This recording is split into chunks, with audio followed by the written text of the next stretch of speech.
E aí, pessoal? Eu sou o André, sou aqui da Wake. A gente vai mediar um painel para vocês. Vocês estão ouvindo bem? Tá legal. Então a gente vai falar de e-commerce, óbvio, né? A gente está num dos maiores fóruns aqui. A gente vai falar sobre do estoque ao cashback, né? Como a gente consegue, né, ligar essas duas coisas? Porque quem aqui trabalha com e-commerce? Todo mundo, né? Tem coisa pior que ruptura? Não tem coisa pior que ruptura para o consumidor final e principalmente para aquele que faz a gestão do produto, né, cara? Eu deixei de vender, o cara queria e deu ruptura. Então, assim, a gente vai falar sobre como a gente consegue lidar com a ruptura, como a gente consegue lidar com campanhas de incentivo para mitigar talvez essa frustração, como a gente consegue gerar recompra, como a gente consegue conectar estoques de loja com loja fixa. Então a gente vai falar de Omni, a gente vai falar de cashback, a gente vai falar de operação de varejo de grandes multicategorias. E para isso eu queria apresentar primeiro o Michel. Michel, se apresenta aí. Quem é o Michel? Bom, boa tarde, galera. Eu sou o Michel, da Blumen. Blumen é a marca da praia, lá do Rio de Janeiro. Tem 53 anos de história. Foi a marca que inventou o biquíni de lacinho, foi a marca que inventou o sungão. A marca que marcou não só uma geração, mas a gente vem conseguindo trazer até hoje não só o legado, mas construindo cada dia mais uma nova história. Então, uma marca presente no Rio de Janeiro com 14 pontos de venda, tem um e-commerce que vende no Brasil todo, a gente exporta para 15 países hoje, além de uma multimarca que atende em torno de 400 clientes de multimarca. E somos a única marca do Brasil a ter o licenciamento de marca dos 4 grandes clubes de futebol do Rio: Vasco, Flamengo, Botafogo, Fluminense. Há quem diga que não tem 4 grandes no Rio, mas eu não vou entrar nessa discussão. Porém, além disso, assinamos com o Inter e com o Grêmio, então eu acredito muito nessa conexão que o varejo vai ter cada vez mais dos clubes e dos negócios, né? Assim como o Tiffany com Nike ou o Supreme com Oreo. Eu sou um defensor muito grande desse varejo que se atualiza ao longo do tempo, então vai ser um prazer trocar ideia sobre e-commerce, varejo, negócios e digitalização, além do cashback, CRM e tudo mais. Legal. E aí, do nosso lado aqui também, Thiago Vicente. Eu acho que dessa feira, os caras que estão mais felizes aqui. Quem viu notícia ontem, né? Sabe, bate palma para esses caras, fizeram um negócio incrível. Thiago, se apresenta aí. Boa, obrigado pelas palmas, pessoal. Eu sou o Thiago Vicente, vice-presidente de vendas e de parcerias do CRM Bônus. Tenho trabalhado com e-commerce há 15 anos, talvez. Inicialmente na parte chata, que é a parte de pagamento. É chato, acreditem, mas muito importante. E depois eu fiquei 7 anos no Mercado Livre, onde liderava a área de novos negócios do Mercado Pago, quando eu vim empreender no CRM Bônus, onde estou há 5 anos. Eu gosto de resumir a nossa operação no mix de plataforma e consultoria. A gente tem ajudado boa parte das marcas mais legais do Brasil, inclusive a Blumen, a fidelizar cliente, a acessar aquisição através de novas bases, diminuir a dependência que elas possuem do Google, da Meta. E nossa missão como empresa é ajudar o varejo, porque a gente sabe que ajudar o varejo é ajudar o Brasil.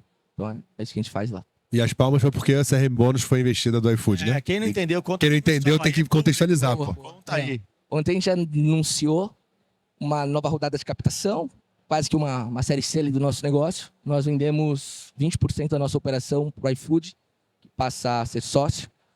Na prática, entendendo o movimento que acontece na China de criação de ecossistemas, o iFood entende que ele precisa furar a bolha de food. E a gente é um parceiro óbvio de dados, né? Quando a gente entende que o iFood é uma empresa de dados, comportamento e não um delivery, conectar com CRM e dados. A gente tem dados de basicamente todo brasileiro, porque a gente cuida da campanha de cashback de mais de 3 mil marcas e a gente tem na nossa base 100 milhões de pessoas. O iFood enxerga nisso bastante relevância e a gente está bastante feliz. Muito bem, parabéns.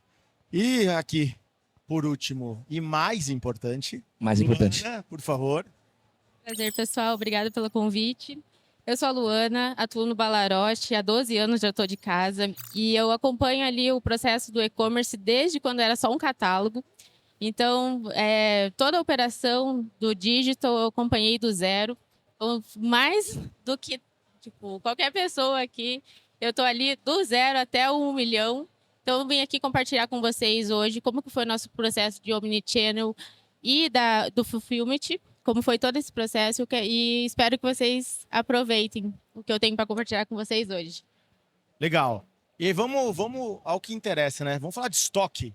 Uma pergunta aí para todo mundo aí, para dar uma esquentada. visibilidade de estoque em tempo real. Todo mundo fala que tem, metade faz mais ou menos e só um pouquinho consegue realmente ter lojas, estoques, CDs conectados de forma integrada. Então é uma promessa do varejo, mas que o consumidor já se frustra porque espera que todo mundo tenha o mesmo nível de excelência. Por que é tão difícil implementar? Lu, conta pra gente aí. Eu acho que é exatamente o que você falou, que a visibilidade do estoque em tempo real, primeiramente, ela precisa ter tecnologia e pessoas integradas. No nosso caso, foi um processo de bastante amadurecimento, né? Porque hoje a gente trabalha no... Quando a gente começou a integrar, a gente trabalhava com 21 lojas mais CD. E a gente trabalha com um estoque de 50 mil produtos. Então, fazer esse aprendizado foi muito difícil. Então, é um processo de muito amadurecimento e educação de pessoas e tecnologia. Então, não é só processos de tecnologia, mas sim de pessoas. E hoje quantas lojas tem integradas? Hoje nós estamos com 38. 38. Michel, e a sua operação está integrada? Tem estoque online? Como que é isso aí? E eu concordo muito com o que a Lu falou sobre a cultura de né, gente junto com a tecnologia. Porque a gente tinha um projeto antes da pandemia, aqueles projetos que ficavam engavetados sobre plugar a omnicanalidade, sobre fazer o código de vendedor. Quem é que tem varejo de moda? Levanta a mão, galera. Quem trabalha prestando serviço para varejo de moda? Quem não levantou a mão, não trabalha com isso, sentou aqui de perdido. É que às vezes não é moda. Não é moda. Às vezes não é moda. É varejo como um todo. Legal. Na moda tem muito isso, tem ruptura de estoque. O cara, você gasta, tem um CAC alto, faz ads, traz o cara pro teu site, quando chega lá, não tem o estoque, não tem o tamanho, ou o frete é caro porque tá saindo só do CD e não da múltipla canalidade. A gente tinha o problema de só ter um CD, e durante a pandemia, no momento que todas as lojas fecharam, a gente ficou com esses estoques. Também eram quase 50, 60 mil produtos que estavam presos, né, numa loja, trancados. E a gente fez algo muito rápido. Era o Wake OMS, na época, ainda a síntese. A gente plugou a omnicanalidade e a gente cresceu 30% no mesmo dia que isso aconteceu. Tamanha a importância da sua conexão. Mas a gente fala hoje muito sobre inteligência artificial, como é que as empresas vão estar adequadas a isso. Mas eu acho que é um passo muito atrás ainda do básico bem feito. A gente tem que dar esse passo, é uma clara verdade, né? A omnicanalidade não é uma tendência, é uma pendência, você já tem que estar nela. Porém, tem que estar com todos os estoques dentro do sistema de forma correta, tem que ter todas as emissões de todas as vendas, tem que ter a curacidade de um bom RP, de um bom parceiro, porque senão você está querendo dar um passo muito maior que a sua perna. Então, a gente plugou, como eu falei, a omnicanalidade, cresceu a venda em 30%, só que começou a gerar ruptura dentro da loja, porque é uma nova função que esse vendedor não tinha. E sabendo como é moda e quem lida com moda feminina, tem que passar aquela roupa, aquele vestido, ou são múltiplos pedidos ao mesmo tempo que o vendedor que não tinha o hábito de fazer a preparação daquilo, ele vai ter que começar a fazer, e aí começa aquela máxima, eu não sou pago para isso, não estou aqui para isso, eu não sou estoquista. Então você começa a comissionar. E aí vem a segunda parte da dificuldade, que é como você consegue comissionar essa equipe de venda para que a conta feche na última linha, porque, obviamente, você já paga o Google, o Facebook, a Wake, você já paga todo mundo ali para a plataforma poder rodar e você ainda tem que comissionar essa equipe de venda. Então, ao longo do tempo, a gente pode discutir um pouquinho sobre isso, como é que a gente foi entendendo e trazendo o time para que eles digam o que faz sentido para eles, para que a gente inclua essa função que é muito relevante na nossa omnicanalidade, na nossa venda final. Eu chamei o time inteiro numa sala, o gerente principal, falei assim, o que vocês entendem que é a melhor estrutura para a gente desenhar isso? Eu já tinha desenhado pronto, mas eu queria que eles tomassem a visão deles, trazendo assim o DNA deles, a gente chama, né, a impressão digital na cena do crime, para que amanhã ou depois eles, tendo feito parte daquilo, compartilhassem que aquela solução foi a melhor delas tomada. Então, envolve muito cultura, além da tecnologia e do básico bem feito. Thiago, quantos clientes de moda vocês têm lá? Mais ou menos. Moda hoje representa algo próximo de 60% da nossa base de clientes. E eu posso fazer quase que uma correlação direta com a quantidade de lojas. São 3 mil marcas na base, algo próximo de 1.500 lojas de marcas de moda e pelo menos umas 20 mil lojas operando com a gente. Todos os grandes grupos estão com a gente. Como você acha que o CRM Bônus pode ajudar a ruptura? Porque a gente está falando aqui de omnicanalidade, onde esse é um painel não específico de loyalty. Mas como você acha que dá para ajudar no momento de uma frustração onde vocês entram? Boa, total. Só para pouco depois que o Michel fala. Já gravei podcast com ele, já palestramos junto. ele dá aula aqui. E eu acho que é isso, né? De novo, bater aqui na tecla que os meus amigos citaram, no final do dia, sobre integração, né? A gente ainda vê, especialmente em lojas físicas, controle de estoque na planilha. Diz que não tá lá assim não, né, Michel? Não tá. Há algum tempo não, graças a Deus. Mas aí, no final do dia, integrar RP, WMS, OMS.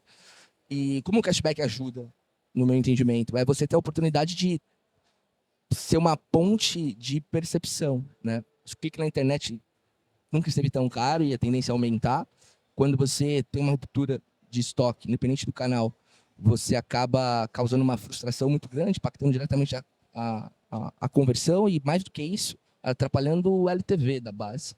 E aí, cashback bem aplicado, não como uma desculpa por si só, mas com contexto, principalmente, ele pode ser uma mudança onde você transforma a frustração causada por uma ruptura numa percepção otimista e positiva, quando a marca faz isso bem feito. A gente tem cases legais de marcas que fazem isso, de todos os tipos. Sabesp, inclusive, ela vai começar a dar bônus, vale bônus, ó, nada a ver com moda, mas é nosso cliente. Ela dá ruptura de água às vezes, né? Ruptura de água, exatamente, olha que loucura. Então ela bonifica, é um pedido de desculpa. Eu atrapalhei a sua vida, eu te dou um bônus para você comprar na Blumen ou na Balarote. É exatamente isso. E para isso você tem que ter pós-venda. Pós-venda tem que estar redondo, tem que estar bem feito, tem que estar humanizado. Eu acho que o cashback é um bônus, é uma cerejinha no bolo ali de um pedido bem feito de perdão, eu errei. Lu, você acha que dá para sobreviver hoje sem OMS, sem as lojas integradas? Não dá. Não dá mais? Não dá mais. Por quê? Porque hoje o OMS, pra gente, né, como é tudo integrado, é essencial, assim. Hoje não tem nem como explicar. Não existe forma de sobreviver sem o OMS e o WMS. E sem a comunicação entre as áreas, né? Que também é fundamental. Você tem 50 mil SKUs Ativos. ativos. E aí você tem quantas lojas? 38 lojas. 38 e 3 lojas. CDs. Como você faz num portfólio tão diverso, tão espalhado em lojas, para você conseguir orquestrar tudo isso? Porque, cara, assim, se faz na mão, é um por um, como que é? Uma regra? Explica, porque assim, cara, uma coisa é a gente tem uma loja de café, né? Vende o café, o leite, você quer com espuma ou sem espuma, senhor? Eu trouxe 50 mil SKUs. É simples de orquestrar um MS para tudo isso? Não, gerenciar um portfólio tão amplo como o Balarote é necessário uma orquestração bem bem estudada ali, né? A chave está em padronização de processo, a visualização do estoque em tempo real e o roteamento de pedidos. Há um tempo atrás, eu vou até falar um case aqui, então. Por favor. Tá? Há uns 4 anos atrás, a gente não tinha regra de estoque estruturada dentro do Balarote. Então, a gente tinha muita ruptura de estoque. Então, isso a gente tinha muito problema com devolução. Nossa, no e-commerce, a gente tinha 50% de devolução diário, assim. Era um problema, era uma dor que a gente sentia. Então, chegaram para mim e falaram assim, Luana, toma essa bomba. E eu nem trabalhava com estoque. Meu trabalho era com marketing, que também está totalmente ligado. Que eu descobri que está totalmente ligado.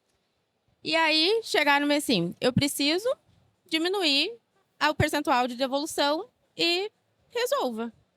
Então, foi muito estudo, assim, e depois de um tempo, surgiu uma lógica de mínimo e máximo em cada loja e CD.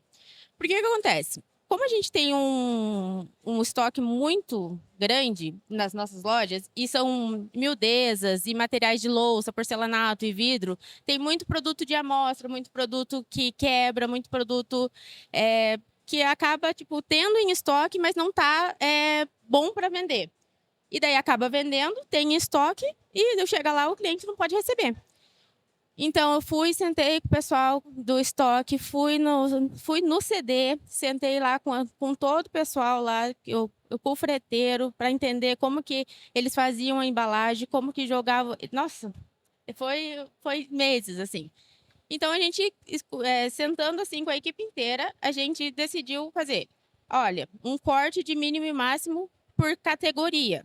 Então, tem categorias que vai ter um mínimo de X produto para entrar para o e-commerce, tem categoria que vai ter corte de preço de X produto para entrar para o e-commerce, e tem categoria que vai ter de unidade e de preço. Então, depois dessa implantação, caiu assim 90% de devolução. Tipo, 10% de devolução que a gente tem por erro de estoque. Então, isso mudou muito a nossa vida, assim, sabe? Mas aí você não faz isso no Excel, você faz isso na plataforma. Não, OMS.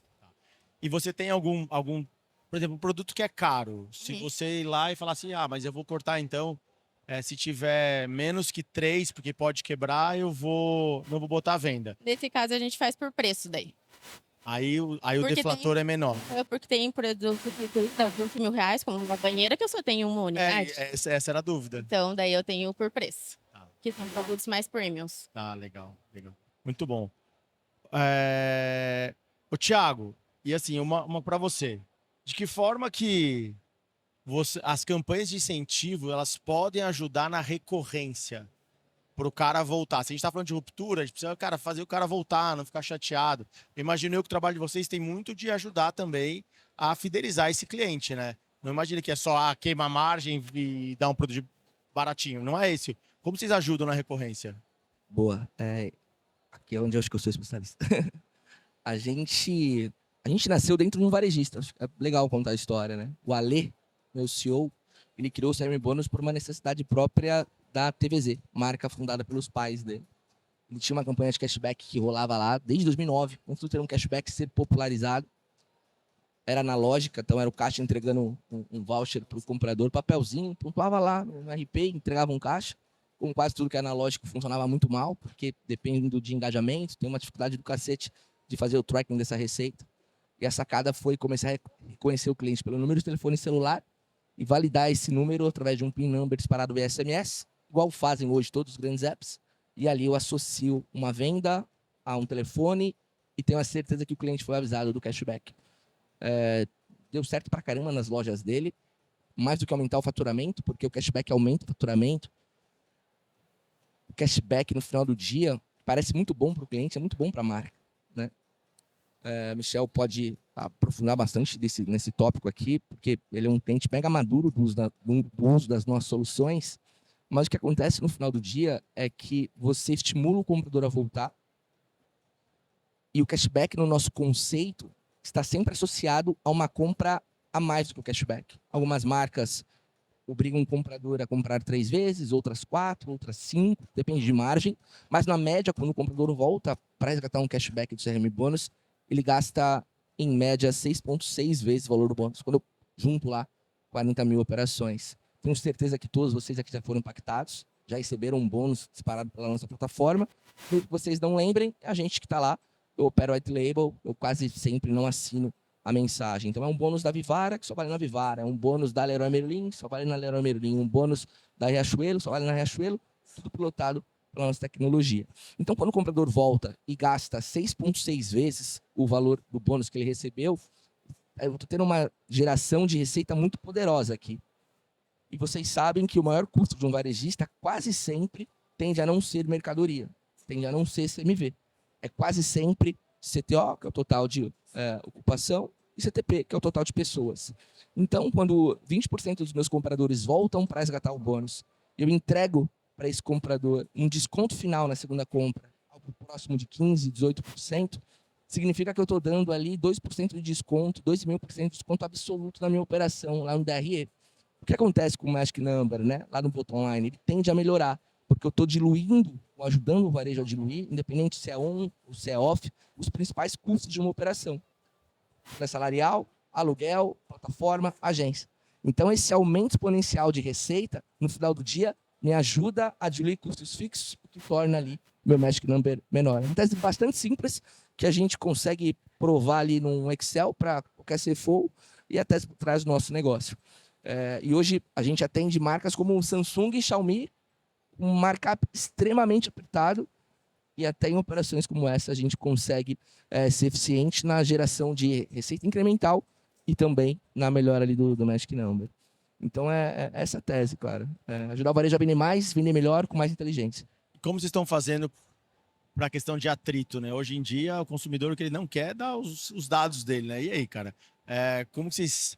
Qual que é a estratégia? Talvez o Michel também possa responder, que tá com a barriga no balcão lá. E o atrito dessa questão? Tipo, me passa aí o seu CPF, RG, telefone, nome, casado, como que é isso? O que é muito do caralho da nossa solução é que, como eu tenho feito esse trabalho há 6 anos, tenho 110 milhões de usuários na base, e 90% disso é a informação completa, né? CPF, endereço, telefone, quanto calça, cor da camisa, preferida, enfim. Eu sei quanto vocês calçam, acredito. E então a gente, hoje, o dado fundamental que a gente precisa é um só, telefone. Porque o resto eu já tenho in-house aqui. E é diferente, né? O brasileiro odeia cadastro, a gente não tem a cultura do cadastro, né? A gente compra, a gente paga porque a gente é obrigado, mas a gente quer se matar para fazer um cadastro. Muito diferente da cultura americana, não driving para dados, do próprio comprador. E aí quando você fala, André, dá seu telefone, que eu vou te dar um bônus, um presente, um gift para a próxima compra, é muito diferente de eu falar, me dá seu telefone aqui porque eu vou te cadastrar. Então a gente tem ajudado o varejo a ter cadastro e ter cadastro autenticado por conta do PIN number. Michel pode falar melhor do que eu aqui. E aí, Michel, como que é isso na barriga no balcão lá? Vida real. Não, eu acho. Estão me ouvindo? Voltou. Voltou. Eu sou cliente da CRM Bônus há 7 anos. Desde que o Alê, eu brinco que ele foi lá na fábrica com laptop. E a gente foi um dos primeiros compradores. E eu confesso a vocês que a primeira vez que ele apresentou, eu não comprei pelo pensamento do que o Thiago acabou de falar. Às vezes você dá 10, 15% de desconto e o vendedor, confesso a vocês, ainda pensa assim, tá? Na hora que ele não oferece um bônus, eu fico para morrer com isso. Eu falo assim, a venda já estava certa, eu não preciso oferecer o cashback para ele voltar dando 10 ou 15%. Só que a real é que a minha esposa fez uma compra numa marca masculina que já tinha CRM bônus e eu recebi o SMS do meu celular de R$ 75 para gastar. Em 2 a 30 dias, isso é legal. O cara não pode comprar no mesmo dia, senão ele faz uma compra fracionada menor e aí usa o desconto no mesmo dia. E aí, passaram-se 15 dias, eu recebi um SMS automatizado, se você tem 15 dias para usar, não usei, recebi no 30º dia, você só tem hoje para usar, senão expira. Eu me senti um idiota rasgando R$ 75, entrei no e-commerce da marca, a camisa no carrinho, ia fazer o checkout, eu falei, cara, eu tô mordendo a isca do anzol, eu tenho que pescar. Quando eu liguei para a Lê, falei, vem cá que eu vou conversar de novo, porque eu entendi que não é 10 ou 15% que você está deixando de margem, porque no nosso lá não é 6,6, é 4,6. A cada R$ 100 que eu te dou, André, para você voltar na Blumen, você vai gastar R$ 460. E o que já faz com que o meu desconto percentual seja menor ainda. E considerando que a minha taxa de retorno é em torno de 5 meses e meio para você voltar a comprar comigo, se eu trago essa frequência, e o varejo é frequência, recorrência e valor, se eu trago essa recorrência para menor, 2 meses, 2 meses e meio, eu estou dobrando o meu ticket contigo no espaço curto de tempo. Então a conta chega nesses 2, 3%, que é onde a gente adotou a estratégia. Em relação ao consumo de dados e como é que o nosso cliente está disposto ou não, a grande verdade é que na era que a gente vive da tecnologia, a gente troca muito mais fácil o nosso dado por uma facilidade. A gente tem um smartphone na palma da nossa mão que a gente quase não lembra mais as senhas. A gente dá graças a Deus quando é só reconhecimento facial, eu preciso lembrar menos uma senha na minha vida. Então a gente está cada vez mais suscetível a entregar as nossas informações por mais comodidade. Isso vai fazer com que o mundo aconteça o que já vem acontecendo. Seja LGPD, aceito de cookie ou aceito compartilhamento das suas informações, cada vez isso vai se tornar mais comum. E para concretizar, acho muito importante, André, falando de... A gente, como eu estava falando, vive uma era... Acho que o microfone está falhando? Nessa era... Agora sim. Nessa era ágil da internet, onde a gente paga influenciadores, ou o TikTok Shop, ou as lives, elas são muito, de fato, gerando um desejo muito momentâneo. Se você traz esse cliente, se você investe no influenciador, ele vem na sua página e você não tem aquele estoque, ou tem uma ruptura de estoque, já era. Porque a Silvia Braz vai fazer outra marca daqui a 5 minutos, a Virgínia já falou de outro produto dela, aquele nano influenciador já está na outra noitada falando do outro energy drink que ele tomou. Então, se você perde o momento mágico de você trazer esse cliente correto e ter uma disponibilidade de estoque para atender ele, você perdeu aquela venda que provavelmente ela não vai acontecer, passou aquele desejo. E hoje na Blumen, 80% dos pedidos saem de loja. A gente era 100% do CD, depois do OMS, 80% sai de loja. O que gera, como eu falei, outra complexidade. Nossa curiosidade de estoque, hoje a gente tem amostral diário, mas a gente faz a cada 2 meses 100% do nosso estoque auditado. E aí a equipe começa a ser premiada para aqueles que têm um estoque de forma mais correta. Não tem lugar melhor para você mexer no bolso da equipe na equipe do que no bolso. Então a gente começou a criar uma premiação inversa. Todos eles começam com R$ 500 de bônus e a cada pedido que não aceita, você comprou uma sunga e uma camisa. Eu tenho essa sunga no Barra Shopping, tenho a camisa no Rio Design. Os dois recebem esse pedido. Se o Rio Sul negar, ele vai para outra loja da Tijuca. Cada pedido que você nega, sendo que no estoque, no sistema diz que você tem no estoque, você perde R$ 50. Então faz com que a equipe queira cada vez mais ter uma curiosidade de estoque, eles se vigiam entre si e eles começam a querer aceitar o pedido mais rápido e não fazer com que haja uma ruptura maior. Então você vai treinando a equipe de novo. Uma vez que eles estão começando a entender que a dinâmica do jogo é essa, você começa a ter um pedido sendo entregue mais rápido, a equipe mais engajada e um ponto que vários amigos têm em comum. Se você tem um CD, o estoque é único e o frete é um só. Só o Sedex, só a Total Express, por aí vai. Quando você desmembra pedido em 2 ou 3, mas eu vou ter o custo de 2 fretes, 3 fretes. A conta que você tem que fazer para fazer banana com banana não é só a análise do frete versus a venda. É a ruptura que esse cliente teria caso você não venda para ele. Então você consolida o seu CAC e seu LTV numa venda que possivelmente não vai acontecer. Aí sim essa conta do frete duplicado ou triplicado começa a fazer sentido. Então assim, existe, como o Thiago falou, CTO é o principal custo. E tem shopping que cobra quando você vende do estoque da loja dele numa venda do digital. Mas é muito melhor você equalizar esse custo e diluir ele ao longo do tempo com mais venda do que você ser ignorante e falar, não, eu vou direcionar essa minha venda para as lojas de rua porque eu vou ter menos custo de ocupação total. Então, são várias dinâmicas que parecem uma dinâmica fácil, mas quando você vai entrando a fundo, e aqui tem N cases, como a Lu levantou, e eu posso exemplificar alguns outros, que fazem com que você comece a ver a conta da forma correta. E ela é muito mais complexa do que uma análise simplória de preço do frete ou disponibilidade de estoque por si só. Lu, e você lá na Ballarote, como vocês fazem na questão de equipe? Vocês têm prateleira infinita? Se um produto que não está disponível para venda no chão de loja, o vendedor consegue vender? Ainda não. Consegue, na verdade, com o estoque do site, né? Hoje a gente atende, mas a nossa dor hoje é que ainda o vendedor da loja vê o site como um concorrente. Por causa porque ele não tira a venda para ele, no caso, né? Que hoje a gente não tem essa integração da loja ter o faturamento, né? Então, esse é a nossa dor hoje no e-commerce. Então, por isso, não temos a prateleira infinita, mas é uma coisa que ainda estamos estudando para ter.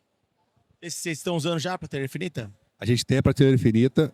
De fato, o vendedor via o e-commerce como um grande concorrente, só que aí você traz ele para ser seu aliado. Ele começa a ter a oportunidade de vender um estoque que não está na loja dele. Então, ele tem o código de vendedor, a loja tem meta para bater em cima do código de vendedor, a gerente ganha comissão em cima da venda do seu time, então ela instrui que eles também vendam.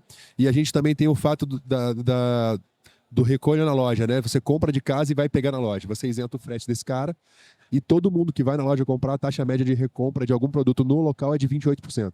Então você fez uma compra, a cada 10 pessoas que entrem na loja, quase 3 vão comprar mais algum produto adicional. Então o vendedor para de ver como um concorrente e vê como um possível aliado nessa história toda. E aí você faz campanha disparo do CRM, onde você indica que aquele vendedor tenha o código de vendedor dele, que ele instrua a venda, que ele faça o carrinho automático e envie para esse cliente, que ele não tenha ruptura de estoque em cima disso.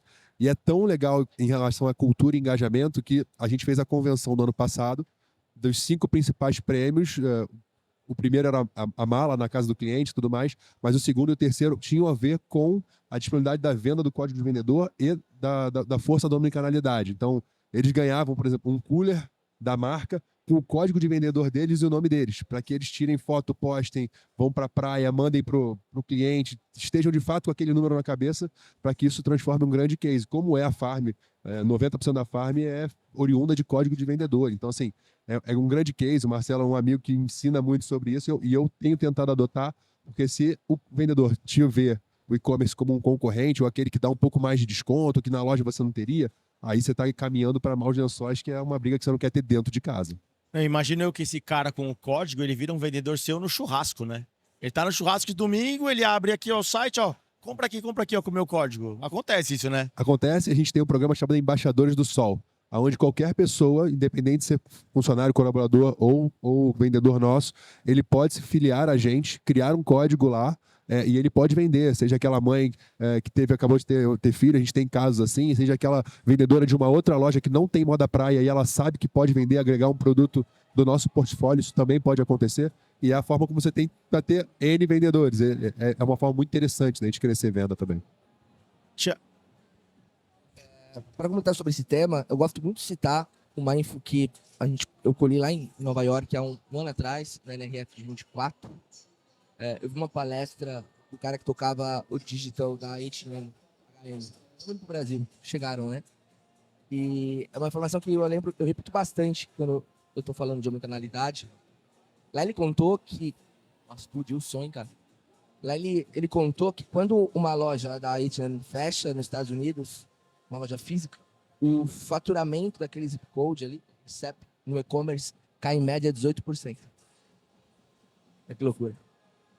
Então muito porque o cliente tem um ponto a menos para retirada, muito provavelmente porque a venda com o código de seller ali, ela perde extração, mas na prática os canais estão tão integrados que uma loja física aberta, ela expande minha capacidade de fazer branded e, obviamente, melhora a minha eficiência operacional naquele CEP.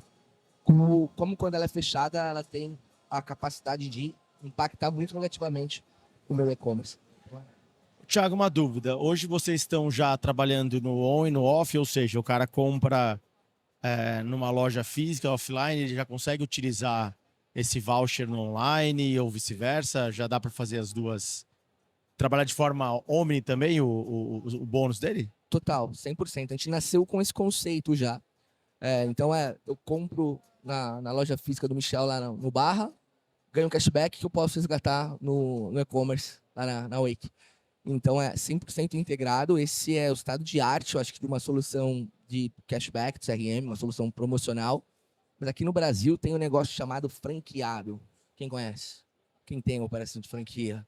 Porra, como fazer esse cara engajar num sistema de omnichannel é difícil. Então, várias marcas muito grandes que operam com a gente não conseguiram implantar ainda a omnicanalidade, muito por conta de uma visão ali míope do franqueado. A empresa acaba tendo vários sócios. E o que acontece é que ele está, em alguns momentos, muito preocupado com o dia a dia dele, com a operação ali que ele toca, e ele enxerga a possibilidade, a ideia do cliente dele usar um bônus que ele gerou no e-commerce como uma coisa ruim. Então, muitas marcas que operam com o conceito de franquia não operam omnichannel. Para a gente chamar flag, a gente vê um ticket médio, um lifetime value da base compradora que é multicanal muito maior. Então, é um tema de net dollar retention aqui. Mas eu diria que a maioria das marcas não estão com omnichannel por uma questão de franqueados. Lu, e vocês lá? Como que vocês estão trabalhando hoje? Quais são as boas práticas para evitar a devolução, né? Porque o seu mercado, cara, deve ter uma devolução gigante, né? Um percentual altíssimo. Vocês têm alguma boa prática? Putz, cara, já vou fazer isso antecipado para que não haja devolução. Que vocês têm alguma coisa assim que é legal contar para a gente? Então, além do que eu já contei sobre os mínimos e máximos de estoque, né? A gente tem trabalhado muito com análise de dados e a parte de fulfillment, né? E a regionalização, que é ali o estudo do comportamento regional do cliente, que não adianta a gente ter um produto num determinado local, num CD, sendo que o produto está sendo buscado em determinada praça. Então, a análise de dados vem ajudando a gente bastante ali, nessa inteligência ali da gente entender aonde o produto deve estar, quando ele deve estar, na hora que ele deve estar. E isso a gente tem diminuído a devolução, tem diminuído o prazo de entrega para o cliente, melhorado a experiência, né, de compra e diminuído a ruptura. Eu acho que, além da análise de dados também, a capacitação da equipe para atender o cliente ali na hora da entrega, na hora do pós-venda também. Então, é um conjunto. Entendi. Michel, vocês têm alguma ação lá para poder... Vai fazer uma devolução, fazer alguma retenção, algum atendimento UOL? Devolução é um tema muito importante do e-commerce. É de fato ali onde te deixa de cabelo em pé. A gente esteve na NRF junto nos últimos anos, eu tive um grande aprendizado lá, sabe, André? Porque eu era aquele cara que fazia o seguinte: você já gastou com ads, já gastou para trazer esse cara para o teu site, você já gastou o frete, você já pagou o imposto, o dinheiro já entrou, você já pagou a conta que estava atrasada, o cara quer devolver o produto e receber o dinheiro do que ele comprou. E o dinheiro inteiro, Para né? sair do meu bolso, meu irmão, para entrar é um sofrimento. Para sair, tem que lutar muito para tirar daqui de dentro. E eu entendia que isso era uma barreira e a gente meio que complicava a vida do cliente que queria devolver, sabe? A gente tem aqui vários estantes que fazem uma troca fácil, literalmente, acontecer, e eu não entendia o valor da gente facilitar uma vez que o dinheiro já estava no nosso bolso. Óbvio que eu não estou falando troca de produto por tamanho ou algo assim, mas sim a devolução do dinheiro em si. E aí eu entendi que a gente lida com um comércio cada vez mais moderno, e por isso a gente compra muito no Mercado Livre, que a gente sabe que se qualquer problema que aconteça, você aperta 2 botões, não fala com ninguém, e seu produto volta e o dinheiro está na sua conta. E faz com que nos dê a garantia de comprar ali mais vezes. E aí eu entendi que se eu dificultasse a vida do meu cliente nessa devolução, tudo bem, eu ia ganhar aqueles 150, 200, 500 reais, mas eu nunca mais teria ele como cliente, porque a experiência de compra seria muito ruim. Isso mudou a minha forma de pensar. A gente hoje tem a maior facilidade para que esse cara consiga trocar o produto ou receber o dinheiro dele de volta, mas a gente entendeu que existe causa e efeito, né? Qual é o efeito que isso está causando financeiro, mas qual é a causa real daquela devolução. E aí você coloca um BI para poder analisar isso, aí você entende que conforme você faz uma descrição melhor do seu produto, o cliente já sabe o que ele vai receber. Quando você coloca uma tabela de medida mais atualizada, você sabe que aquela mulher vai se identificar com busto, com cintura, e biquíni tem isso, a mulher é GG em cima, M embaixo, P em cima, G embaixo, tem uma complexidade um pouco maior. Mas quando você coloca uma tabela de medidas para oferir de melhor forma, você consegue entender também que ela vai ter uma familiaridade maior com o produto. Existia muito daquela questão, Estados Unidos é muito forte nisso, né? Eu não sei se eu sou G ou GG, eu vou comprar as duas, experimento em casa e devolvo uma. Então a questão da primeira devolução ser grátis também faz com que essa devolução natural do comércio eletrônico digital, que ela vá ser relevante, mas isso aí está precificado no teu PNL. Então assim, entender o porquê dessa troca está acontecendo, seja a qualidade, seja a demora no frete, tudo isso vai estar envolvido na solução de causa e efeito. Mas, com certeza, a partir do momento que você facilita a troca, e esse foi o grande aprendizado que eu tive há 2 anos atrás e mudou a minha maneira de pensar, quanto mais você facilita a vida do seu cliente nesse momento de dor, problemas todos vão ter. Mas como você resolve é o diferencial entre comprar com você de novo ou nunca mais comprar de você. Esse ponto de deixar claro, né, a informação para o consumidor, ele evita muita ruptura, né? Então, assim, não adianta você só falar, suas medidas são essas. Sim. Tá, mas a minha medida é essa, mas a roupa que ela tá usando é P, M ou G. Porque às vezes a mulher olha para aquele vestido e ela não sabe que se a mulher tá vestindo um P ou um MG. Então é importante você ter lá, essa modelo, ela mede tanto, 1,70 m, pesa 60 tanto, quilos. está usando uma peça M. Porque geralmente a gente usa o genérico e fala assim, ela usa M. Mas talvez no dia que você foi fazer a foto, você não tinha M, você colocou G. E a roupa tá mais larguinha e a pessoa comprar, eu vou comprar P porque é largo. Então, assim, é muito importante essa questão de ter informações no máximo para poder não ter devolução. E a gente já caminhando pro final aqui, para sobrar um tempinho aqui para perguntas, queria deixar uma pergunta para todo mundo aí. Se o estoque ele é invisível para o consumidor, né? Ele não vê, né? Tá lá navegando, ele vê o número. Ele quer o produto disponível, não quero saber se tem 1 ou 100. Eu quero comprar e receber. O que é essencial para que essa experiência ela se torne, cara, assim, sem fricção nenhuma? Quantos passos? O que vocês, na visão de vocês, o que é uma experiência de compra sem fricção, uma vez que o cara não tem que se preocupar com o estoque?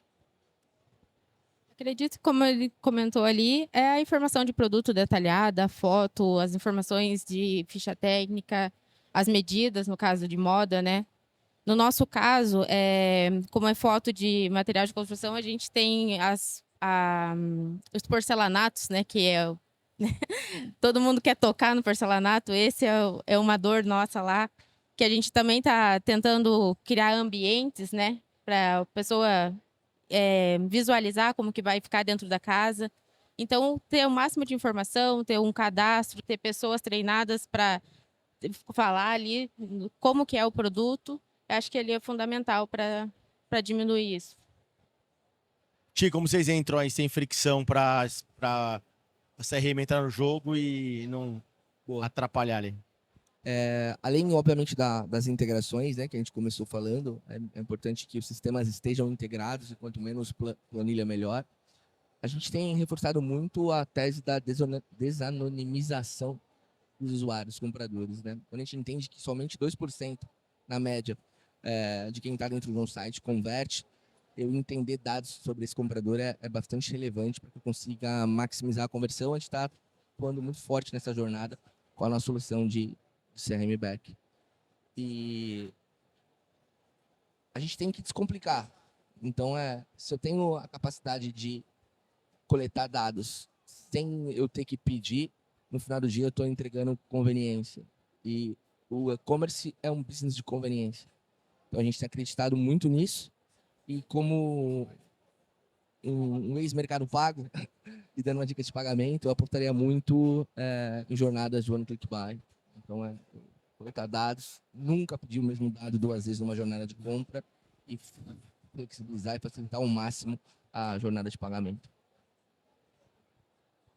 Sem sombra de dúvida, eu concordo com tudo que você falou, principalmente o último ponto. A gente que estuda cada vez mais o varejo para tentar melhorar a nossa operação, sabe que a palavra no friction é o que rege o nosso jogo. Cada vez mais o nosso varejo é a menor fricção possível, menor disrupção possível, menor portas abertas possível para o cliente ir direto na compra.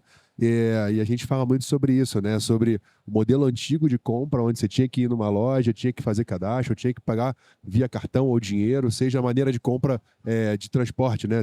Para pegar um táxi, você tinha que encontrar um táxi, chamar ele pelo sinal, ver se ele ia parar, dizer a você o endereço que era, o caminho que você queria, na hora de pagar, nunca tinha o troco, é R$ 38,90, ele nunca vai ter R$ 1,10 para te devolver, era muita fricção. Hoje em dia você parece estar pegando uma carona, você pede no aplicativo, não quero falar com ninguém, quero ar-condicionado gelado, quero o caminho mais rápido. Então, assim, como é que você faz, entre aspas, a uberização do seu negócio, né, de uma maneira muito abrangente de se falar, e com certeza, como o Thiago falou, eu acredito que a captação do dado, quanto mais dados você tiver do seu cliente logado na sua plataforma, o quanto antes, mais fácil vai ser a sua ruptura, a sua não ruptura, o seu no friction, porque você já vai saber a assertividade do que esse cara compra. Então, eu sei que quem compra camisa amarela e sunga preta tende a gostar de bolsa azul. Você começa a clusterizar, menos fricção. Na hora do checkout, você sabe que esse cara tem o limite de pagamento em Pix parcelado, porque o Machine Learning já deu que ele tem até R$ 3.000 de limite de crédito. Ou, enfim, qual é o One Click Buy que esse cara tem? Reconhecimento facial na hora da confirmação para não ter chargeback. Tudo isso que converge para no friction é o que o varejo vai precisar ter nos próximos, não digo nem anos, né? Eu digo nos próximos meses, porque a evolução com inteligência artificial cada vez mais rápido é onde a gente deve caminhar e deve estar muito atento a esse assunto. Legal. A gente tem tempo para 2 perguntas. Quem quer fazer uma perguntinha aí? Um de cada vez, gente. Gente, vamos lá. Boa tarde. Primeiramente, parabéns pelas explicações. Acho bem proveitoso aqui o painel. Minha pergunta é especialmente para a Luana, né? Mas gostaria dos demais também. Como hoje, dentro do modelo de vocês, partindo o estoque de loja, é feita essa organização, né? O vendedor ele recebe uma comissão para estar fazendo essa destinação de venda online. Como é que foi feita essa politização ali interna para a gente conseguir superar essa barreira que a gente sabe que dentro do varejo ela é muito complicada? Obrigado. Hoje a gente trabalha ali com o estoque do e-commerce. E dentro do estoque do e-commerce, a gente usa os estoques da loja, além da loja ter o estoque da loja. Então, o vendedor ele pode vender pelo e-commerce, sim, porém ele não vai ter o faturamento do que ele vender pelo e-commerce não vai ir para a loja. Ele recebe a comissão do que ele vendeu, só que o faturamento não vai para a loja. Isso que eu falei que vira uma concorrência. Mas o estoque, quando ele vende pelo e-commerce, o estoque sai do estoque do e-commerce. Então, são estoques totalmente separados. Quando no estoque do e-commerce, a gente pega o estoque das 36 lojas. Hoje, a gente, além dos estoques das 36 lojas, a gente trabalha com 18 regionalizações, além dos 3 CDs. Então, é uma árvore gigante, assim, dessas regras de estoque. Então, o vendedor, ele vende pelo e-commerce, ele ganha comissão, porém o faturamento não entra na loja. Agora, se ele vender pela loja, aí o faturamento vai para a loja. Mas também tem a opção do cliente comprou no e-commerce e retirou na loja. Então, o estoque vem do e-commerce também, porém, sai da loja. O pedido, o produto vai sair da prateleira. Entendeu? Operacionalmente muito simples. Aconteceu uma venda no nosso e-commerce, ele vai desmembrar para onde está esse estoque, direcionando para as lojas que estão com mais cobertura ou a loja que tem mais proximidade com aquele cliente. Aparece uma pop-up no PDV, o vendedor aceita ou não aceita, porque ele vai ter feito a curiosidade daquele estoque. Ele prepara aquela peça, o Correios passa de tarde, ou o transportador pega e leva.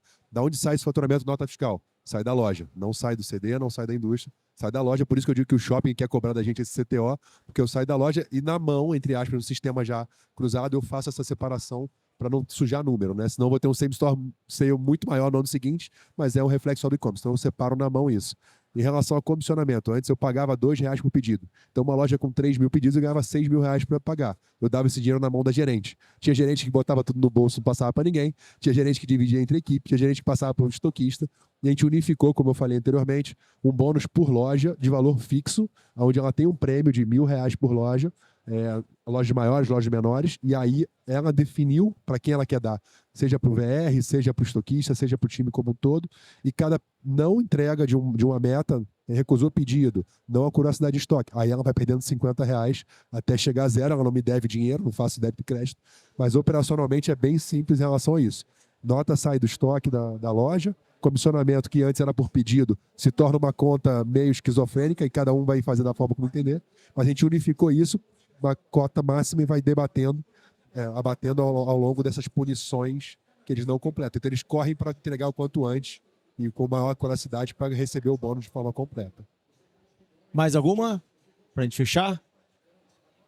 Gente, então, primeiro eu queria agradecer aí os nossos convidados, queria agradecer a todos vocês que participaram.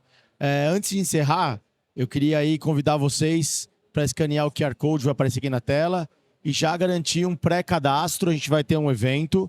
Esse evento vai ser o nosso Wake Summit, então é um evento da Wake, onde a gente vai trazer diversos temas, assuntos, palestrantes, tendências.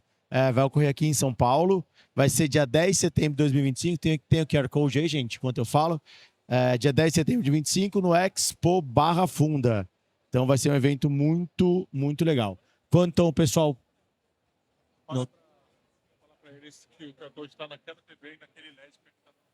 O QR Code vai estar nesse LED grandão aqui no final, tá? E ali também. Então, gente, obrigado. Michel, Thiago, Lu, muito obrigado, gente. Salva de palmas, valeu.